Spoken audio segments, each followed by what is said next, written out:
In this video, we're going to go over how to apply gilding or gold leaf to letters that you've carved into wood. You could probably do this on other materials as well.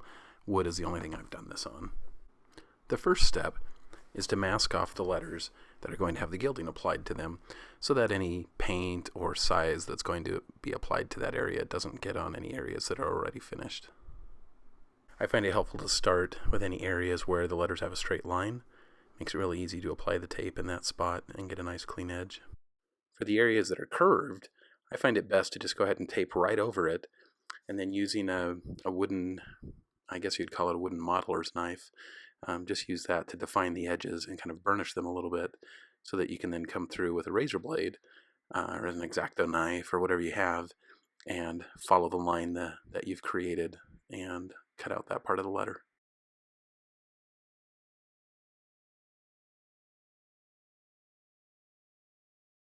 Once you've finished cutting everything out, just double check all the edges of the letters to make sure you haven't missed any spots. And if you have, go ahead and just retape those, burnish those edges, and then go ahead and cut those pieces out as well.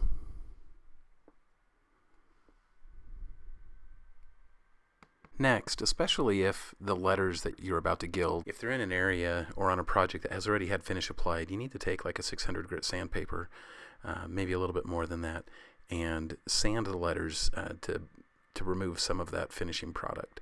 Once you're done sanding, especially if you're going over a dark wood or a dark paint or whatever is going to be under your gold leaf, since the gold leaf is so thin, if you just leave it plain, then the color of the substrate can influence what you see as the color of the gold. So in this case, I'm applying some yellow paint to cover up the dark blue of the dyed madrone. The paint I'm using is a water-based acrylic. I chose water-based partly because it dries quickly, but also because the size that I'll be using is also water-based. When the paint dries, you're going to want to sand again to remove any brush marks. I ordered my size in a kit from gildedplanet.com. Size can usually be either a water-based or an oil-based solution, and essentially it's just a glue. The kit from Gilded Planet came with basically everything I needed.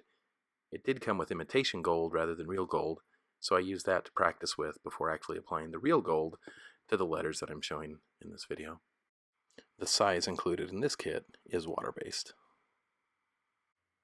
If you've only masked off just immediately around the area that you need to apply the size to, it's a good idea to put down some newspaper or paper towels to set your size on so that as you're taking size from the bottle to the piece, you don't spill any on the finished work. You want to apply the size in light, even coats, trying to spread it across all of the surfaces you plan on working in that first batch. If you have a really large project, you might need to batch it out in just 2 sections at a time. You do have to wait for the size to tack up before you can apply the gold leaf.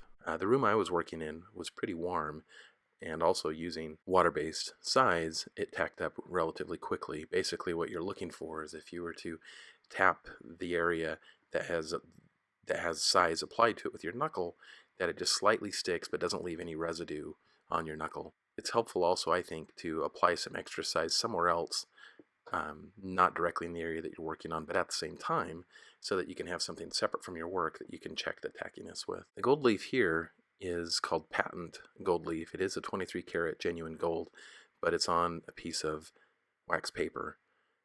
This is usually recommended for beginners. I found it really easy to work with. Basically, you just lay the paper down, gold side down, over the area that has size that's ready to go, and then just gently push the gold into that letter, that form, that shape, whatever it is you're working on. As you dab the gold on, you do want to apply some just light pressure to make sure that it adheres, and then as you pull up on the paper, it will detach from the paper. After the gold is all applied, it's good to go over the paper with a light brush, or like I'm using here, some cheesecloth, to just kind of make sure there's no loose pieces, make sure that it's all down nice and even. The one thing to watch for with cheesecloth is that sometimes some of the threads from the cheesecloth itself can be stuck to any areas of size that the gold didn't adhere to. If you find that you've missed any areas, you'll want to take your size brush and just lightly go over those areas again, and try not to cover too much of the surrounding area with size, because the areas that you apply the size to are going to need gold or whatever metal you're using applied to those again as well. Before doing that, make sure that you clean up any loose threads from the cheesecloth. After you're done applying the gold, give it a while to dry. Once it's dried, go over those areas with a brush to kind of remove any loose bits of gold or other debris that may be there. In my case, since I painted a gold colored paint underneath the gold leaf, it can be kind of hard at first to see any areas that you've missed, so it's helpful to use a bright light so that you can see which areas need to be touched up. These small areas that need to be touched up are where the sheets that still have a little bit of gold left are handy. That way you're not starting with a fresh sheet, you're just trying to use up some of the gold that's left on the sheets that you've used before. Try to use as much of that as you can, it's not cheap. Once that's all dry and you've cleaned up any debris, it's a good idea to seal the leaf. It's not as important with gold as it would be with something like silver that's going to tarnish, but it is helpful because it does give it a little bit more durability in case it's going to come in contact with hands or anything like that. It also will protect the gold from oils that might be on your fingertips.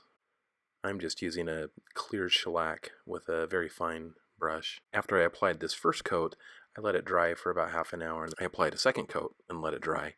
Once it was dry, then it's ready to clean up and remove all the tape and see how you did. Once you've removed all of the tape, it's also helpful to get some additional tape and roll it up into a ball, sticky side out, and just roll that over the surface surrounding the letters to pick up any loose bits of gold that are still remaining. And here's a look at the final product. Though it does require a little patience and maybe a little planning, gilding really isn't that hard. It doesn't take a whole lot of time, and on the appropriate project, it can really add a lot of depth and a lot of vibrance to that. Just make sure you pick the projects carefully.